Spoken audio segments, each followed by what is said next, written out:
Mirta Graciela Antón, de Cuca, la única mujer de Latinoamérica condenada por delitos de lesa humanidad a sentencia perpetua. Esto es Meridiano 64 y recibimos a nuestra invitada Ana María Mariani, autora de este libro sobre la única mujer condenada por delitos de lesa humanidad en Latinoamérica. Ana, ¿cómo le va? Buenas noches. ¿Qué tal? ¿Cómo estás, Gabriel? Muy bien. Ana, hay una mujer entonces condenada, una cordobesa condenada por delitos de lesa humanidad. Sí, así es. ¿Cómo fue que...? Bueno, yo concurrí a la mega causa La Perla, La Ribera de Dos, que fue el juicio Menéndez III. Y digamos que empecé a escuchar testimonios tanto de mujeres como de hombres, porque en realidad también hubo hombres que fueron... Multipropósito era entonces la Exactamente, o sea, no había diferenciación en eso. Y empecé a observarla y empecé a tratar de entrevistar también al mismo tiempo a estas personas que habían podido salir con vida, muchos no salieron, muchísimos no salieron con vida, y a entrevistarlos más allá del testimonio que dieron ante la justicia. Por eso en el libro figuran tanto testimonios de la mega causa La Perla como también es decir, las charlas y las entrevistas que yo tuve con algunos de ellos, ¿no? Nosotros tenemos en pantalla el libro, La Cuca. Recordemos que Ana, además de este libro, tiene dos trabajos anteriores. La vida por delante, sobre los chicos secuestrados y asesinados en el Colegio Manuel Belgrano, y también La Perla, historias y memorias de un campo de concentración. Así que Ana Mariani es especialista en estas cuestiones. Ana, ¿qué experiencias podrías destacar de estas charlas con esta mujer? Contanos qué edad tiene, cuánto hace que está en la cárcel. En el momento en que yo la entrevisté tenía 62 años, calculo que tendrá en este momento 63, y ella tuvo conmigo siempre una actitud amable. En la primera entrevista fue en los tribunales federales el día de la última palabra. Y tuvimos una charla más bien corta porque ella después de charlar conmigo y de tener la conversación conmigo, iba a hacer uso de la última palabra. Entonces, bueno, fue más bien breve, pero se comportó muy amable. Yo le dije quién era y de qué me ocupaba y que yo quería en realidad escribir un libro sobre mujeres que hubieran actuado en esa década del 70 como ella y que estuvieran en su situación. Ella en ese momento ya estaba cumpliendo los 7 años que le habían dado en el juicio anterior, UP1, la de la penitenciaría, que ahí vemos la imagen de Jorge Rafael Videla, que tuvo cadena perpetua y también Menéndez, que tuvieron cadena perpetua por los fusilamientos en la UP1. ¿Ella está en cárcel común? Ella no, ella está en la cárcel de mujeres de Bower, pero está en un departamentito apartada del resto de las mujeres porque no pueden estar las policías con presas comunes. ¿Ella te recibió por en una ese cuestión departamentito, en un lugar de visita? No, ella me recibió en un box que, digamos, que son los que están preparados para que se reciba la que está, digamos, en la cárcel, reciba a sus familiares o a sus amigos. ¿Ella reconoció algunos de los testimonios, algunos de los delitos por los cuales se la condenó? ¿Mostró algún tipo de arrepentimiento? No, en ningún momento mostró arrepentimiento. Ella en este día, justamente en la primera entrevista que tuvimos, a continuación fue a dar su última palabra y se declaró absolutamente inocente de todo lo que se le había acusado y de lo que se la estaba de la sentencia que podía tener, que todavía no se sabía obviamente que iba a ser la peor de las condenas, que es la cadena perpetua en Argentina. Dijo en muchas oportunidades que el marido era quien tendría que haber estado en el lugar de ella, porque él sí hacía operativos en la calle. Ella nunca había hecho un operativo en la calle. ¿Y el marido nunca recibió condena? Y el marido murió porque si no hubiera estado, pero seguramente que hubiera estado sentado al lado de ella. O sea, ella se declaró siempre inocente y una víctima en realidad. ¿Tuviste miedo, Ana, en algún momento al hacer esta entrevista? No. ¿Te sentiste incómoda? ¿Recibiste alguna amenaza? No, no tuve miedo, pero me preparé mucho. Es decir, me preparé durante todos esos 4 años. Incluso tuve muchas contradicciones antes de encarar este trabajo. ¿Por qué? Porque no estaba muy segura de si era oportuno entrevistar a los represores. No estaba convencida realmente de si un periodista o una periodista tenía que entrevistar a un represor. Pero con el tiempo fui evolucionando, fui viendo que evidentemente era imprescindible escuchar para tratar de entender algo, si es que se puede entender algo, ¿no? ¿Pudiste entender algo? Sí, yo creo que digamos, que el lector va a ser el que va a estar encargado en realidad de encontrar algunas respuestas. Es probable que encuentre muchas respuestas. Yo, a partir de realmente escucharla y ver determinadas actitudes, bueno, pude llegar a entender cómo una persona puede negar absolutamente haber asesinado y haber torturado de una manera cruel. ¿Cuál era su respuesta ante esas preguntas? ¿Qué decía? ¿Cuál era su función? Ella siempre dijo que su función era la de estar en una oficina, trabajar de 7 a 14 y revisar archivos que se secuestraban a los que ella le llamaba terroristas, y que su función era comparar legajos, incluso de quienes traían los secuestradores, policías de la D2, hacia el Departamento de Informaciones que estaba muy cerca de la catedral, y su tarea era ver qué se había secuestrado en esos operativos y comparar, ver, estudiarlos. Solamente ese era su trabajo, una oficinista más del Departamento de Informaciones. Hoy en día, ¿cómo está ella en la cárcel? ¿Está entera? ¿Se encuentra...? Cuando yo la fui a entrevistar, todas las veces que la entrevisté, se mostró absolutamente entera. En ningún momento la vi flaquear o que se le cayeran las lágrimas o ver alguna actitud de sensibilidad, para nada.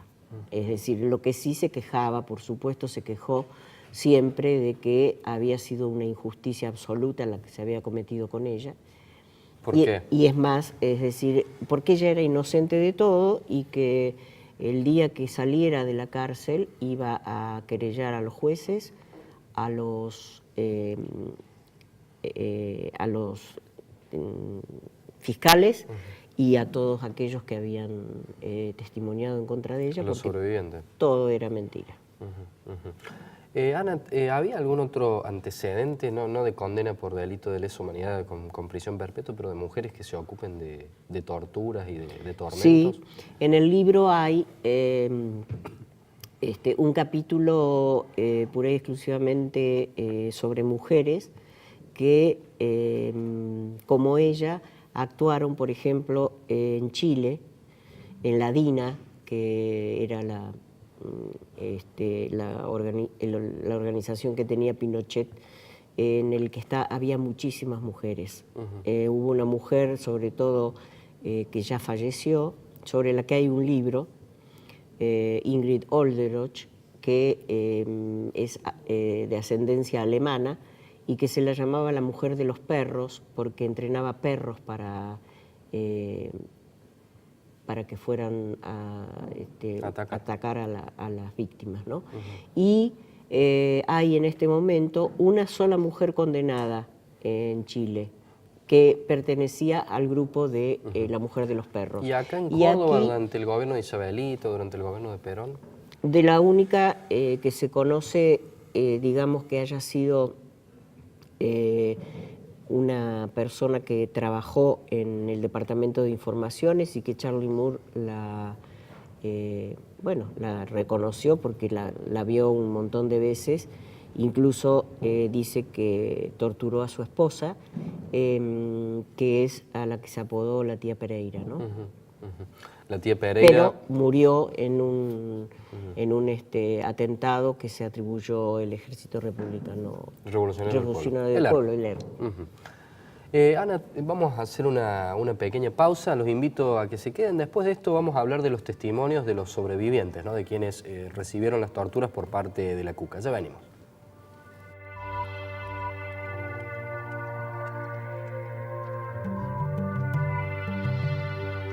Un lugar para disfrutar en familia. Río Ceballos, la perla de las Sierras Chicas. Río Ceballos, hacer ciudad.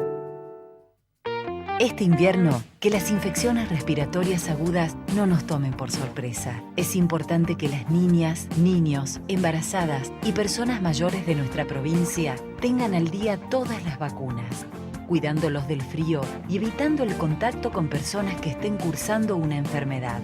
Además, recomendamos limpiar y ventilar el hogar todos los días, no fumar adentro de la vivienda, no utilizar estufas, braseros ni cocinas a leña dentro de las habitaciones, lavarse las manos con frecuencia y al estornudar taparse con un pañuelo o con el pliegue del codo. Ministerio de Salud, Gobierno de la Provincia de Córdoba. Las obras de cloacas avanzan en los barrios. Prometimos soluciones y asumimos la responsabilidad de transformar la ciudad. El cambio se nota, falta, pero seguimos. Córdoba, capital social. Sindicato de Luz y Fuerza Córdoba. Revista Enfoque Córdoba. Periodismo de distribución gratuita en la zona norte de Córdoba.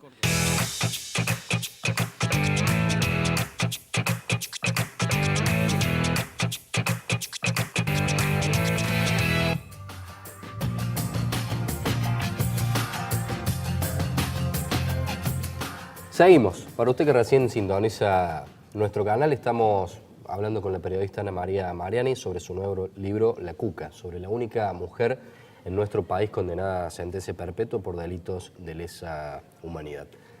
Ana, antes de irnos a la pausa, habíamos dicho que íbamos a hablar sobre los testimonios de sus víctimas, ¿no? Sí. Los que lograron sobrevivir y finalmente, bueno, después consiguieron la libertad. ¿Qué nos podés contar al respecto? Bueno, lo que te decía al principio, es decir, fueron tanto hombres como mujeres. Es decir, porque en general ella me decía que bueno, primero y fundamental, lo que ella siempre negó, que en el Departamento de Informaciones se torturara. Cuando yo le dije que evidentemente había testimonios que decían todo lo contrario, ella lo negó absolutamente, pero yo le fui nombrando en algunos momentos aquellos que habían salido con vida y ella siempre negó. Dice, puede ser que yo haya hecho el legajo o que haya pasado por mis manos el legajo, pero solamente el legajo, yo no toqué a nadie. Sin embargo, las técnicas de tortura de ella eran con las manos o con los tacos. ¿Cómo torturaba, si se puede contar? Sí, es un poco fuerte, yo en el libro lo cuento, pero de acuerdo a los testimonios de algunas mujeres, les retorcía los pezones con sus manos y a los hombres con sus tacos le pisaba los testículos. Es fuerte decirlo, pero bueno, esa era la forma de tortura más común en ella, ¿no? Esos eran sus métodos. Sus métodos, sí. ¿Cómo la describen quienes fueron torturados por ella, con las personas que pudiste tener contacto? Bueno, como una mujer absolutamente fría y cruel, es decir, ella en los operativos, por ejemplo, actuaba en muchos casos de una manera muy cruel, y sobre todo hay 2 o 3 testimonios de mujeres que estaban totalmente asombradas de que con 20 años, tenía 20 años cuando entró en la policía y cuando comenzó a protagonizar estos hechos, estaban asombradas de que pudiera ser tan cruel una mujer tan joven. Es decir, es como que les costaba creer, ¿no? Que una mujer pudiera ser así, y en algunos de los operativos era ella incluso la que comandaba a Ana, ¿le pudiste preguntar cómo fue su infancia, cómo fue su familia, como para poder hilvanar? Sí, ella cuenta que tuvo una infancia muy feliz, que se crió con sus abuelos. Hay reportajes que le hice a amigos del barrio que cuentan cosas totalmente diferentes. Y que bueno, yo creo que la tarea sobre todo del lector es ir sacando conclusiones y ver si encuentran algunas respuestas a por qué sucedió lo que sucedió en este país y por qué llegamos realmente a vivir esta tragedia, ¿no? Creo que bueno, la intención del libro es que el lector encuentre algunas respuestas a cómo fue posible esto, ¿no? Vos, Ana, en el bloque pasado nos dijiste que en un principio no estabas dispuesta a entrevistar a represores y que después con la maduración del proceso de los 2 libros anteriores te decidiste por hacerlo. ¿Cuál es la reflexión que sacas al respecto y el aprendizaje que se le puede brindar al resto de la sociedad que se caracteriza por no tener memoria? Exacto. Yo creo que pensé que era positivo finalmente entrevistarla justamente por eso, para que se conociera realmente y se pudiera llegar a analizar de alguna manera a este personaje y de por qué se puede llegar a ser una torturadora como llegó a ser Mirta Graciela Antón. Es decir, yo creo que leyendo lo que ella dice y lo que dicen los testigos se pueden ir sacando conclusiones y creo que es positivo para la memoria. Creo que mucha gente todavía en esta sociedad sigue barriendo bajo la alfombra diciendo que tenemos que dar vuelta a la página, que eso fue pasado y sin embargo estamos todavía viviendo consecuencias de eso. Sí. Absolutamente. Sí, las heridas no han cerrado, siguen apareciendo nietos. Sin duda. Y además todavía hay gente que lo niega y no sé si te ha tocado, seguramente que sí, pero claro. gente que dice, yo quiero que vuelvan las botas. Sí, ¿no? sí, tal cual. ¿Qué pensás, Ana, cuando escuchas una frase así? A mí me parece terrible, es decir, me parece terrible, me parece que, bueno, que es, digamos, querer poner en duda lo que sucedió, es más. Con el libro anterior, La Perla, que lo hicimos con Alejo Gómez. Que lo presentaste acá en el programa. Que lo presenté también acá en el programa. Muchos, después de leerlo, decían, ¿pero fue posible que sucediera esto? Y sí, a 12 kilómetros de Córdoba existía un centro clandestino que era el infierno, era el peor centro clandestino que te podía tocar, porque era la muerte. Es decir, la mayor parte de quienes fueron secuestrados fueron desaparecidos allí, fueron muertos, ¿no? Sí. Hay una cosa que me parece importante sobre el libro, porque como en la vida, me parece que no podemos hacer las cosas o llegar a determinadas cosas solos o solas. Yo, digamos, he tenido siempre la suerte de tener gente amiga, como compañeras y compañeros en la mega causa, que me ayudaron muchísimo, que me aportaron muchísimo. Pero en este libro, fundamentalmente, hay una persona que fue mi mano derecha en la investigación, porque realmente es una persona joven, no tiene 30 años todavía, y se llama Lucía Galará. Y fue una persona que, digamos, estuvo al lado mío en toda la investigación y que sin ella el libro no sería lo que es.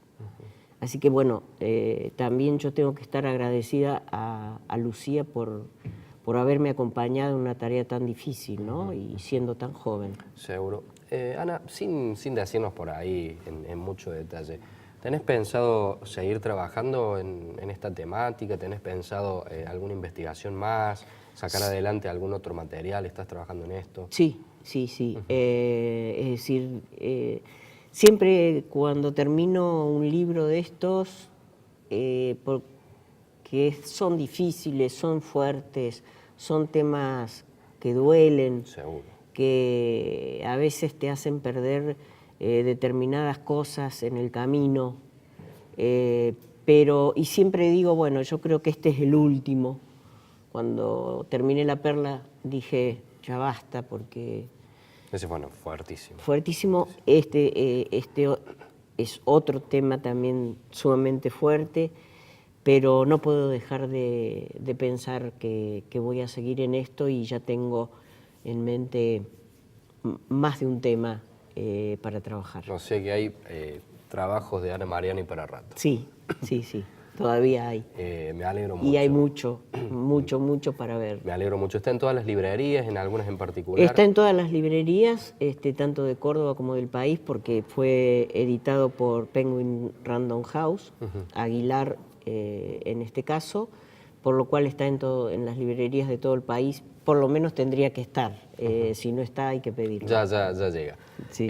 Ana, te agradecemos una vez más por haber formado parte del espacio. Es un gusto siempre recibirte. No, al contrario, es un gusto para mí venir siempre con un nuevo libro. Gracias, Ana. Gracias a vos. Esta fue la entrevista a Ana María Mariani sobre su nuevo trabajo, La Cuca, sobre la única mujer condenada por delitos de lesa humanidad con sentencia perpetua en Latinoamérica. Sigue con nosotros en nuestra pantalla. Muchas gracias por haber compartido Meridiano 64. Hasta la semana que viene.